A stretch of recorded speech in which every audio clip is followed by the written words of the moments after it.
मंच पे मौजूद हमारे दिल्ली की शिक्षा मंत्री आतिशी जी, मंच पे मौजूद हमारे विधायकगण, दिल्ली के शिक्षा सचिव और आज इस मौके पे आए हुए सभी भाइयों, बहनों, माताओं, बुज़ुर्गों, बच्चों, मैं देख रहा हूँ आज इतनी बड़ी संख्या के अंदर माएँ और बहनें खासकर आई हैं, इतनी महिलाएं हैं। बच्चों की पढ़ाई की चिंता माँ बाप दोनों को होती है, लेकिन माँ को ज़्यादा होती है। 24 घंटे मेरे को याद है, जब मैं भी छोटा था मेरी माँ मेरे पीछे लगी रहती थी, मेरे को पढ़ाया करती थी। पिताजी तो शाम को आते थे, पूछ लेते थे, हाँ भाई ठीक ठाक चल रहा है, हाँ जी ठीक ठाक चल रहा है। लेकिन माँ जो है वो बच्चे का बहुत ख्याल रखती है। तो आज इतनी बड़ी संख्या के अंदर माएँ और बहनें आई हुई हैं और मैं समझता हूँ कि वो इस मौके में शिरकत करने के लिए आई हैं कि जब उनके बच्चों का स्कूल जो है वो बहुत शानदार बनने जा रहा है। आज उसकी आधारशिला रखी गई है। मैं समझता हूँ पढ़ाई का स्तर तो पहले से ही बहुत अच्छा हो गया यहाँ पे।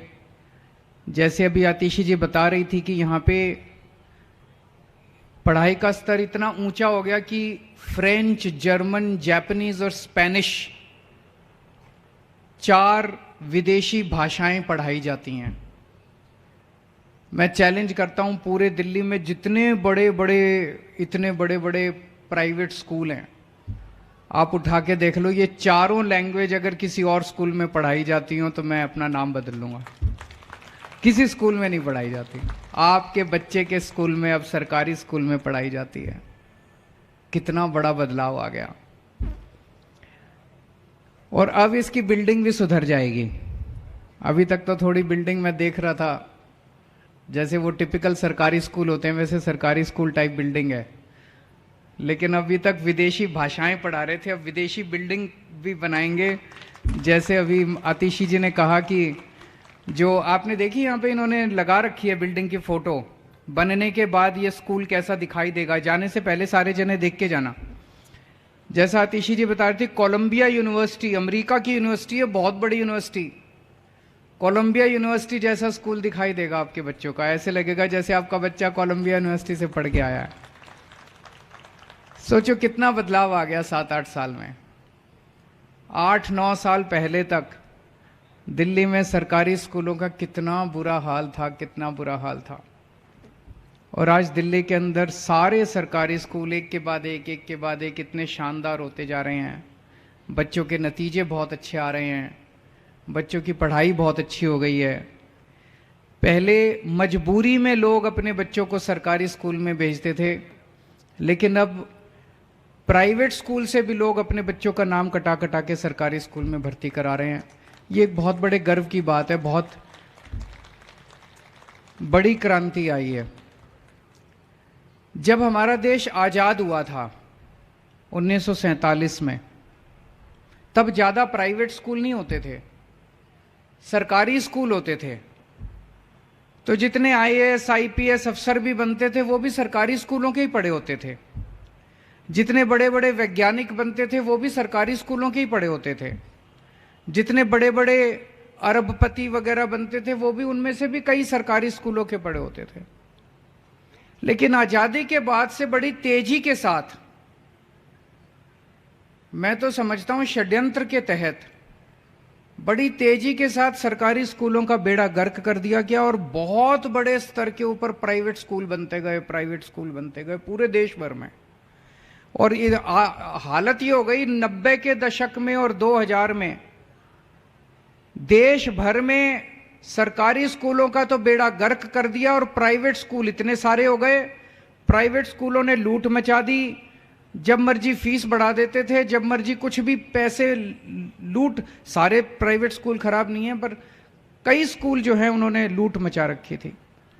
तो माहौल ये होगा कि गरीबों के बच्चे सरकारी स्कूल में जाएंगे। सरकारी स्कूलों में पढ़ाई नहीं है, पढ़ाई बहुत खराब होती थी। जिसके पास भी पैसा है वो प्राइवेट स्कूल में जाएगा। जो गरीब का बच्चा सरकारी स्कूल में पढ़ेगा और सरकारी स्कूल में पढ़ाई नहीं है तो बड़ा होकर उसका कोई कैरियर नहीं है, वो भी अपने माँ बाप की तरह कुछ छोटा मोटा काम करके वो भी गरीब रह जाएगा। तो ऐसा एक वो बन गया कि गरीब का बच्चा गरीब रहेगा, अमीर का बच्चा अमीर बनेगा, पैसे वाले का बच्चा पैसे वाला बड़ा होकर कुछ डॉक्टर इंजीनियर बनेगा, गरीब का बच्चा जो है वो गरीबी में जिएगा। इस माहौल को बदला है पिछले 8 साल के अंदर।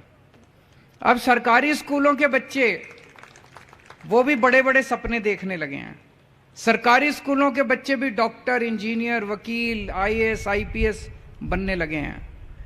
मैं आईआईटी से पढ़ा हूं। आईआईटी देश का सबसे बड़ा इंजीनियरिंग कॉलेज है। आईआईटी में एडमिशन लेने के लिए बड़ी मुश्किल होती है। मैं आईआईटी से पढ़ा था, मेरे को पता है कितना मुश्किल होता है। अब हमारे सरकारी स्कूलों के, दिल्ली के सरकारी स्कूलों के बच्चे आईआईटी में जा रहे हैं। मेरे को बड़ा अच्छा लगता है कि जिस कॉलेज से मैं पढ़ा उस कॉलेज में अब हमारे सरकारी स्कूलों के बच्चे जा रहे हैं। अब हमारे सरकारी स्कूलों के बच्चे ऑल इंडिया मेडिकल में एडमिशन, ऑल इंडिया मेडिकल का सबसे बड़ा कॉलेज है, वहां पे एडमिशन ले रहे हैं। तो बहुत बड़ी क्रांति आई है ये। और पिछले 8 साल के अंदर दिल्ली में ये जो क्रांति आई है, इस क्रांति के पीछे एक ही शख्स है, मनीष सिसोदिया।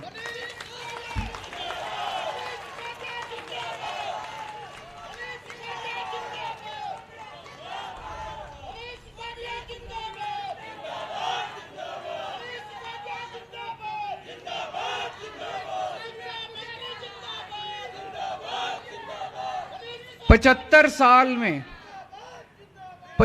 साल में जो धीरे धीरे करके सरकारी स्कूलों का बेड़ा गर्क किया गया। गरीबों ने तो सपना देखना ही बंद कर दिया था। गरीबों के बच्चों ने तो सपने देखने ही बंद कर दिए थे। उनको तो लगता ही नहीं था कि हम भी कुछ बन सकते हैं। जिस शख्स ने, पता नहीं, कुदरत कहते हैं ना, समय एक जैसा नहीं रहता, समय बदलता है। तो अपने देश का भी ये समय बदल रहा था। देश की किस्मत थी कि मनीष सिसोदिया जैसा शख्स आया और उसने दिल्ली के अंदर ये शिक्षा क्रांति करके दिखाई। और आज दिल्ली की देखा देखी पूरे देश में गरीबों के बच्चे सपने देखने लगे हैं। उनको लग रहा है एक दिन हमारे राज्य के अंदर भी ठीक होगा सब कुछ। उस राज्य के लोग सोचते हैं एक दिन हमारे यहां भी अब स्कूल ठीक होंगे, हमारे यहां भी स्कूल ठीक होंगे, जैसे दिल्ली में हुए हमारे भी स्कूल ठीक होंगे। पूरे देश के अंदर एक उम्मीद पैदा हुई है। तो दिल्ली के अंदर जो काम हुआ वो मनीष सिसोदिया जी ने किया।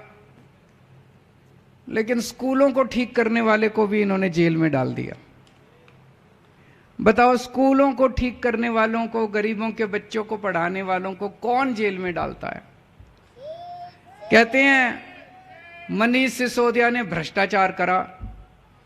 मैंने कहा जी, भ्रष्टाचार करने वाला तो रात को बैठ के जो भी पैसे कमाएगा, करोड़, 2 करोड़, 100 करोड़, 200 करोड़, वो रात को बैठ के दारू पिएगा, गलत काम करेगा। मनीष सिसोदिया रोज सवेरे 6 बजे उठ के सरकारी स्कूलों का दौरा करने जाते थे। स्कूलों में ठीक ठाक चल रहा है सब कुछ। बताओ, ऐसा कौन सा भ्रष्टाचारी आदमी है जो सवेरे 6 बजे उठ के सरकारी स्कूलों के दौरे करने जाता है? हो सकता है कोई? कोई भ्रष्टाचारी आदमी बच्चों के स्कूलों के लिए काम नहीं करता। कोई भ्रष्टाचारी आदमी दौरे करने नहीं जाता सरकारी स्कूलों के।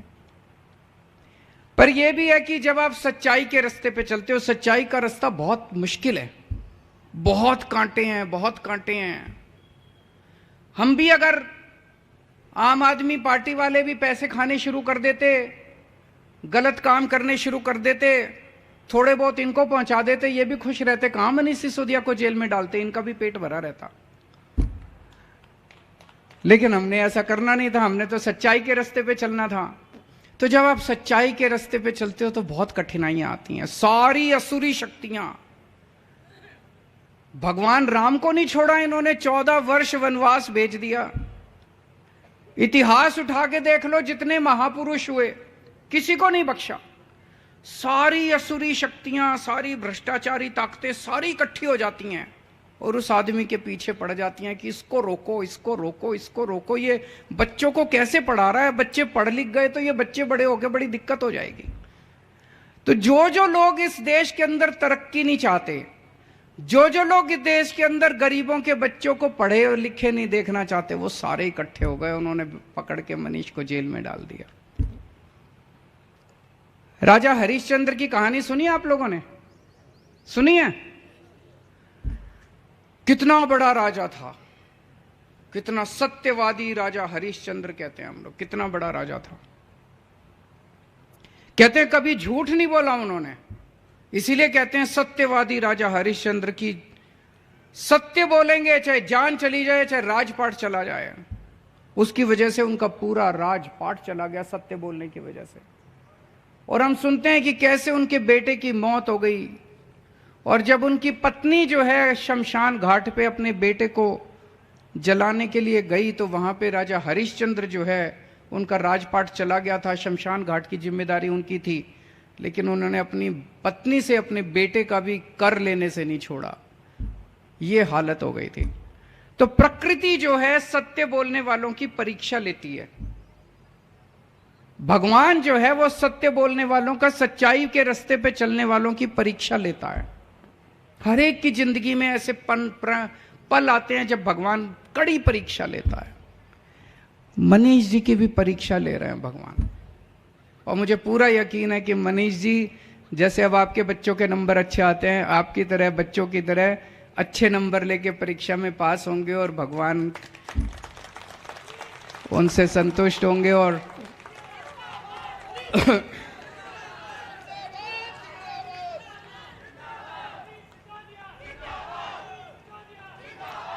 आज यहां का नई बिल्डिंग बनने का फाउंडेशन, आधारशिला तो मैं और अतिशी जी रख रहे हैं। ये स्कूल 1 साल बाद बन के तैयार हो जाएगा, फरवरी में। इस स्कूल का उद्घाटन मैं और मनीष सिसोदिया करेंगे।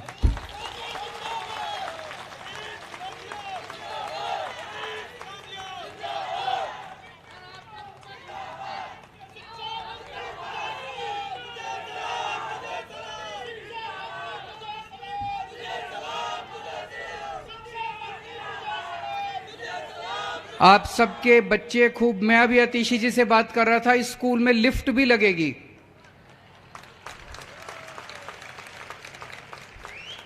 स्विमिंग पूल भी है कि नहीं है? नहीं, अभी स्विमिंग पूल नहीं है, वो मनीष जी आके बनवाएंगे फिर। बगल वाले स्कूल में, इस स्कूल में लिफ्ट लगेगी। किसी स्कूल में प्राइवेट में जाके देख लो, किसी प्राइवेट स्कूल में लिफ्ट नहीं है जी, आपके बच्चों के स्कूल में लिफ्ट लगेगी। बड़ी बात है कि नहीं है? सारी माँ बहनें जरा हाथ खड़े करके बता दो, बड़ी बात है कि नहीं है? बहुत बड़ी बात है, बहुत बड़ी बात है। गर्व होगा अब हमें, हमारा बच्चा जो है इतने अच्छे स्कूल में पढ़ रहा है। 2 मेहमान आएंगे, घर में रिश्तेदार आएंगे, तो कॉलर चोरी करके कहना हमारा बच्चा इस स्कूल में पढ़ रहा है। दिखा के लाना उनको स्कूल, देखो जी हमारा बच्चा इस स्कूल में पढ़ रहा है। ये मनीष सिसोदिया जी की देन है। तो हमारे देश के बच्चे ऐसे ही आगे पढ़ते रहें, फलें फूलें, खूब तरक्की करें, मैं भगवान से प्रार्थना करता हूँ। और सभी माँ बहनें जितनी आई हैं उन सब लोगों को मेरा नमस्कार, सबको मेरा प्रणाम।